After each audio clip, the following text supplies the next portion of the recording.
उसकी आंखों के इशारे में भी जद होती है।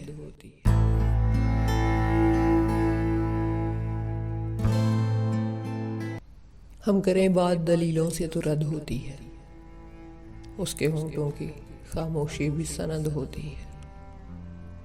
सांस लेते हुए इंसान भी है लाशों की तरह, अब धड़कते हुए दिल की भी लहद होती है। अपनी आवाज के पत्थर भी ना उस तक पहुंचे, उसकी आंखों के इशारे में भी जद होती है। जिसकी गर्दन में है फंदा वही इंसान बड़ा, सूलियों से यहाँ पैमाइश कद होती है। शोभदा गर भी पहनते हैं खतीबों का लिबास, बोलता जिहल है बदनाम खिरद होती है।